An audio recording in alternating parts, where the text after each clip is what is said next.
কি গো, কোথায় যাচ্ছ? এই যে বৌদিদের ঘরে মিষ্টিটা দিয়ে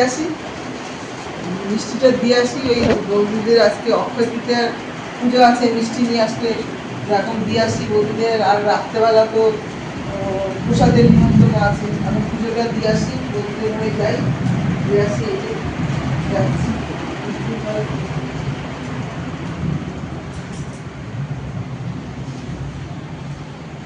বাবা, আবার বৃষ্টিও তো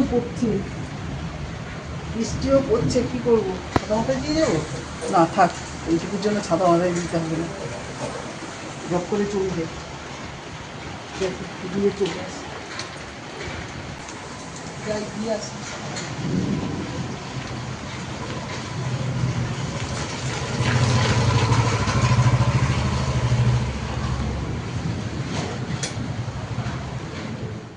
বৌদিদের বাড়ি আজকে অক্ষয় তৃতীয়ার যে হচ্ছে, এখন আমি পুজোটা দিয়ে আসলাম।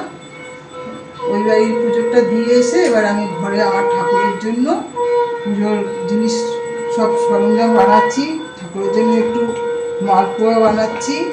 আমার ঘরে রাধা গোবিন্দ আছে যেহেতু, ওই আর গুরুদেব আছে, রাধা গোবিন্দ আছে সবাইকে, তাই একটুখানি পুজো দেওয়ার জন্য মালপোয়া বানাচ্ছি। আর সুজি বানাবো একটু ঠাকুরের জন্য, এখনও সব কিছু গুছিয়ে নিয়েছি, এক এক করে বানাবো আর কি। মালপোয়াটা বানাচ্ছি, তারপরে সুজিটা বানাবো, আর একটু কলা দিয়ে একটু ঠাকুরকে কলার বড়া বানিয়ে দেবো। বানাচ্ছি এখন, বানিয়ে তারপরে ঠাকুরের কাছে যাব।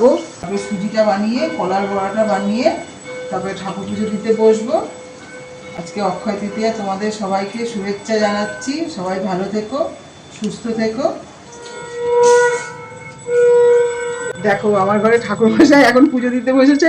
ঠাকুরমশাই সব কিছু গুছিয়ে দিচ্ছে। আমার ভাজা হয়ে গেলে, মালপোয়াটা করা হয়ে গেলে, এবার মালপোয়া দিয়ে ফল দিয়ে ঠাকুরকে নিবেদন করব। আমার ঘরে রাধাগোবিন্দ, গুরুদেব, মা লক্ষ্মী, সিদ্ধিদাতা গণেশ আছে, এই সব ঠাকুরকেই ভোগ বানিয়ে তাদের নিবেদন করব। তোমরা সবাই দেখো, দেখে আমার ঠাকুর দেখে কেমন লাগছে সেগুলো তোমরা বলবে। আমার ঠাকুরটা দেখে কেমন লাগছে, আমার